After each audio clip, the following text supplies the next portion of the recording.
أهلا بيكم في مطبخ وديدة. النهاردة بقى هنعمل طريقة الرقاق الفلاحي بطريقة جدتي.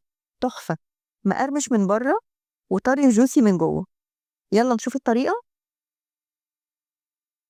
أول حاجة هنحط طاسة على النار ونحط فيها معلقة سمنة كبيرة أو زبدة على حسب ما تحبوا.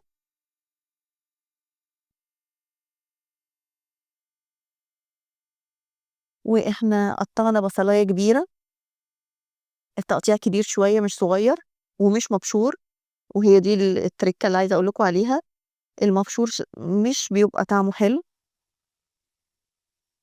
أو هي أذواق، بس هو ده الطريقة الفلاحي اللي جدتي كانت بتعملها.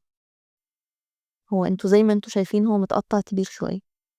هنبدأ نحمره لحد ما لونه يتكرمل، ما يبقاش فاتح، اهو يتكرمل. بعد كده هنحط عليه اللحمة المفرومة، واللحمة المفرومة يكون فيها نسبة دسم، ما تكونش حمرا قوي عشان تدي كده صينية الرواق طعم حلو. هنقلبها كويس، وبعد كده لما لونها يتغير هنحط عليها نص معلقة فلفل اسود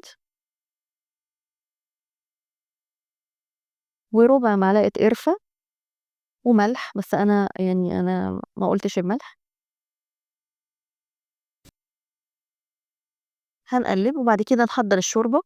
شوربة عادية، شوربة لحمة مسلوقة عادية جدا. نجيب طاسة، نحط فيها معلقة سمنة وندهنها كويس، ونجيب الرواق ده في رواق طري مش الناشف.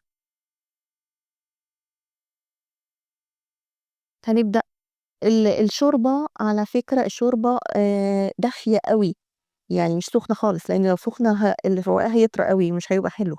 الرواق الناشف اللي بيحتاج سخن، لكن الرواق الطري الشوربة يا دوبك دافية. هنحط أول رواق وتاني.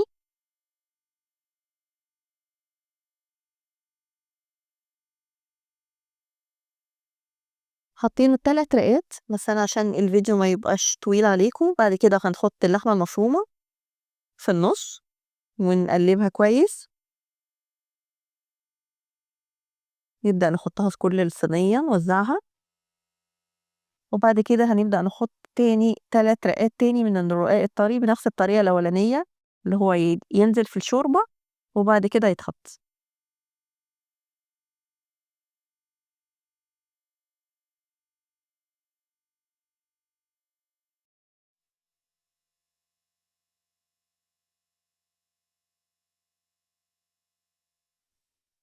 بعد ما نحط التلات رقات هنبدأ نقطعها، لازم تتقطع قبل ما تدخل الفرن.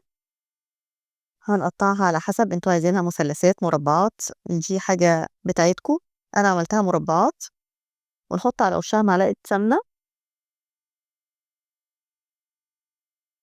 تمام. بعد كده ندخلها الفرن، كان مفتوح قبلها تقريبا ربع ساعة على درجة حرارة 180 درجة. هتقعد بالظبط تلت ساعة وهتطلع بالشكل ده.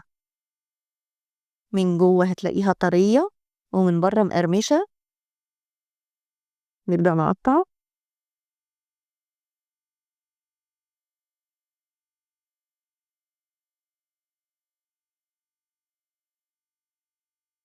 ناشفة من بره جدا ومقرمشة وحلوة من جوه وجوسي جدا وطرية. بص لما تتفتح طرية وجوسي، من بره مقرمشة وتحفة. يبقى ألف هنا.